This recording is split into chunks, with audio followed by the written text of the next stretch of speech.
Halo kalian semua para investors dan holders kripto dimanapun kalian berada. Balik lagi dengan saya di sini di channel Cryptonesia. Oke teman-teman semua, di video kali ini saya pengen banget ngebahas tentang perseteruan panjang antara SEC dan XRP ya teman-teman.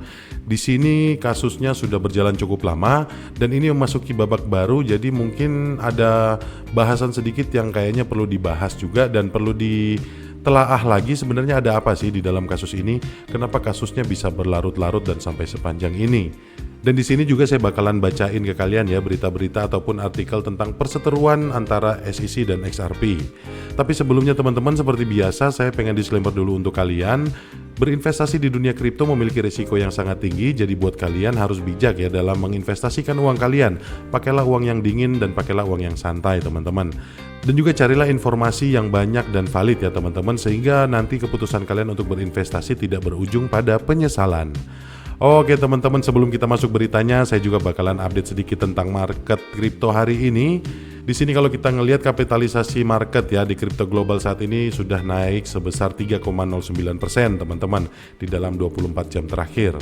Dan di sini kalau kita ngelihat Bitcoin ya, Bitcoin menembus harga $44.500 teman-teman. Oke, zona harga ini merupakan zona harga yang bullish ya buat Bitcoin sendiri, dan tentunya karena dominasi Bitcoin di sini cukup tinggi ya. Di sini dominasi Bitcoin itu mencapai 51,28% atau naik sekitar 0,22% sepanjang 24 jam terakhir ini. Dan di sini Bitcoin naik 3,75% di 24 jam terakhir, dan di pekan terakhirnya dia naik sebesar 5,62% teman-teman. Dan karena dominasinya yang cukup tinggi ya di atas 50%, maka cryptocurrency ini atau Bitcoin bakalan mempengaruhi ekosistem cryptocurrency yang lainnya teman-teman. Di sini kita ngelihat pasar rata-rata memang lagi hijau untuk hari ini, memang mengalami raise up yang bagus di hari ini per 24 jam terakhir, dan kemudian juga di minggu terakhir ini memang kelihatannya cukup bagus ya teman-teman. Di sini untuk Ethereum juga kalau kita lihat naik sebesar 6,64% teman-teman, dan harganya dijual sekarang 2.421. Dan di sini saya nunggu ya sampai harganya di bulan ini mencapai, atau enggak di minggu ini mudah-mudahan bisa mencapai 2.500, sehingga di bulan ini nanti mungkin tutup bulan ini harga 2.500 ini bisa menjadi support yang baru buat Ethereum tentunya. Dan kemudian teman-teman bisa lihat di sini Solana juga naik 7,32% di 7 hari terakhir, dan kemudian di 24 jam terakhir naik sebesar 5,86% atau dijual seharga $101,26 teman-teman. Dan kalau kita ngeliat XRP di sini teman-teman ya, kenaikannya cukup bagus di 24 jam terakhir naik sebesar 2%, dan kemudian di satu pekan terakhir naik 3,6%. Jadi di sini XRP sudah keluar dari zona merahnya teman-teman ya. Kenaikannya cukup bagus di minggu ini. Ya mudah-mudahan bisa terus bertahan di situ ya, dan XRP sendiri dijual dengan harga $0,5 lebih teman-teman. Dan kalau kita ngelihat kinerjanya Shiba Inu di minggu terakhir ini juga bagus ya, ada kenaikan sebesar hampir 4%, dan untuk 24 jamnya ini ada kenaikan 4,5% lebih teman-teman. Dan sekarang Shiba Inu dijual di 0,50 di belakang koma 9212 teman-teman. Dan kemudian untuk altcoin yang lainnya seperti di sini kalau kita ngelihat Arbitrum ada kenaikan sebesar 10% di 7 hari terakhirnya atau di satu pekan terakhir, dan 2,5% ya di 24 jam terakhir. Sekarang dijualnya di 1,89 dolar. Ini kenaikan yang bagus ya teman-teman di satu hari terakhir ini, dan mudah-mudahan Arbitrum di minggu ini bisa naik mencapai $2 teman-teman. Oke teman-teman, itu tadi mungkin sekilas ya update market kripto di hari ini, dan kemudian kita akan langsung melihat beritanya ada apa sih dengan SEC dan XRP. Oke, berita pertama ada. Oke, di sini beritanya yaitu SEC versus Ripple, permintaan penting yang diajukan oleh tergugat, atau di sini yang tergugat adalah Ripple-nya teman-teman. Oke, di sini di beritanya dalam perkembangan terbaru dari gugatan SEC terhadap Ripple Labs, perusahaan blockchain telah secara resmi meminta perpanjangan singkat selama 1 minggu untuk batas waktu penemuan terkait perbaikan, menurut dokumen yang diajukan ke Pengadilan Distrik Amerika Serikat untuk Distrik Selatan di New York. Penasihat Ripple menyerahkan surat tersebut pada 6 Februari kemarin, berupaya untuk memindahkan batas waktu dari 12 Februari menjadi 20 Februari tahun 2024. Dan di sini permintaan perpanjangan tersebut dikatakan sebagai tanggapan atas permintaan SEC untuk kontrak pasca pengaduan dan laporan keuangan tahun 2022 dan 2023 yang ingin dipenuhi oleh Ripple. Dalam surat resmi kepada Hakim Analisa Torres, tim hukum Ripple berargumentasi bahwa jika tidak ada perpanjangan singkat dari tenggat waktu saat ini, Ripple hanya memiliki waktu 1 minggu untuk menghasilkan tanggapan terhadap permintaan penemuan yang mencari dokumen dalam jumlah besar dan mencakup seluruh postingan di masa pengaduan. Oke, di sini jadi SEC meminta dokumen atau meminta laporan keuangan dari tahun 2022 kemarin. Ya, ini permintaannya cukup bikin kerjaan banget ya teman-teman. Di sini SEC minta laporan keuangan dari tahun 2022. Oke, untuk laporan keuangan dari tahun 2022 saya yakin cukup rumit ya untuk disajikan oleh Ripple tentunya. Karena ini laporan yang sudah dari 2 tahun yang lalu. Ya, saya yakin SEC di sini memang nyari celah banget supaya bisa menang di persidangan ini ya teman-teman. Tapi di sini permintaannya Ripple disetujui ya sama SEC, diberikan waktu lagi sampai tanggal 20 nanti.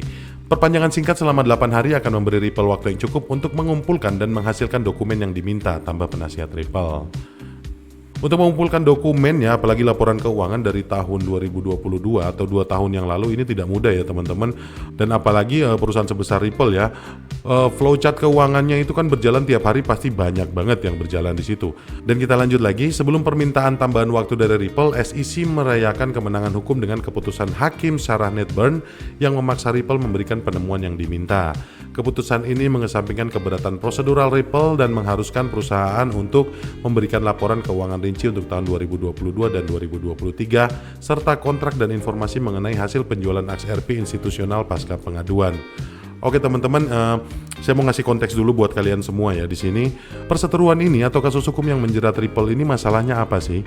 Masalahnya waktu di tahun 2022 itu memang Ripple ini digugat oleh SEC terkait penjualan XRP-nya ya teman-teman, karena XRP ini koin yang diluncurkan oleh Ripple. Di sini XRP itu dituding sebagai sekuritas ya, jadi bukan aset. Jadi di situ XRP dituding adalah sekuritas teman-teman.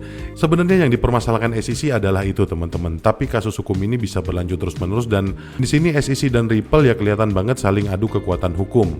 Tapi kita coba lanjut teman-teman ya ke berita yang selanjutnya, masih terkait masalah hukum antara SEC dan Ripple atau XRP ini teman-teman.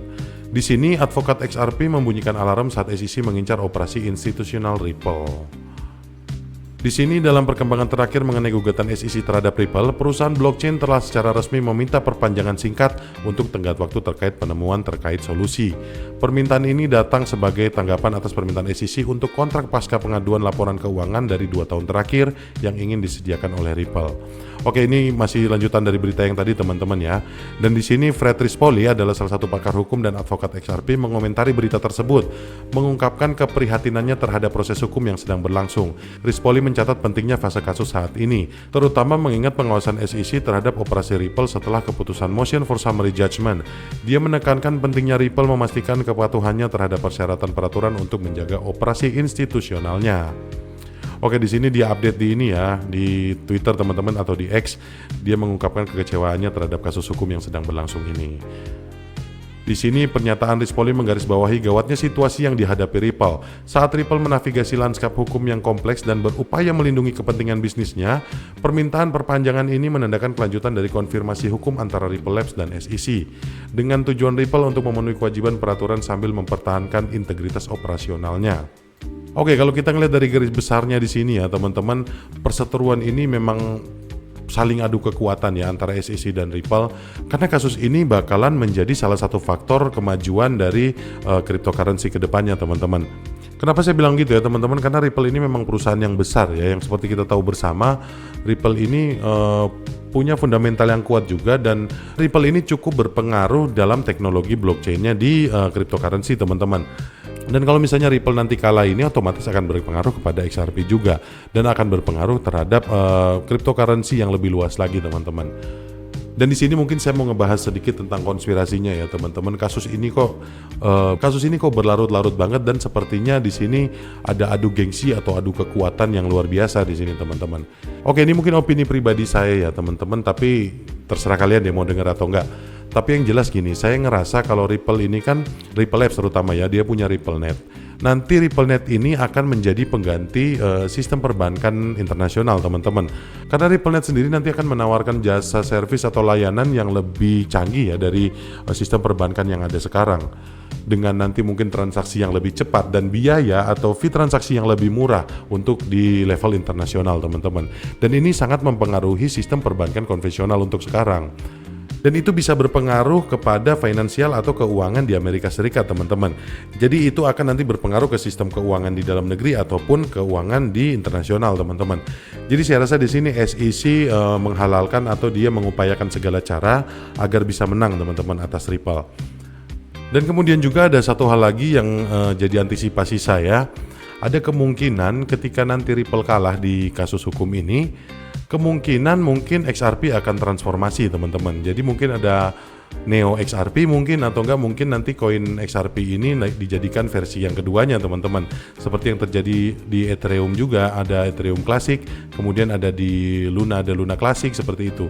Atau bisa jadi yang sekarang ini akan menjadi XRP Classic dan kemudian nanti akan muncul lagi Neo XRP, teman-teman.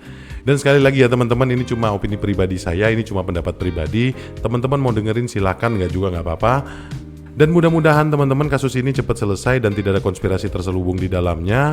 Ya mudah-mudahan aja cryptocurrency tetap stabil aja ke depannya, bahkan tetap makin maju ya, supaya apa yang sudah kita tabung atau apa yang sudah kita investasikan sekarang bisa makin lebih bagus ke depannya, teman-teman. Oke, mungkin segitu aja yang bisa saya sampaikan untuk video kali ini. Terima kasih banyak buat kalian yang sudah nonton videonya. Dan terima kasih banyak juga buat kalian yang sudah like video ini dan subscribe channel Cryptonesia. Dan satu hal lagi ya teman-teman, berinvestasi di dunia kripto ini memiliki risiko yang sangat tinggi.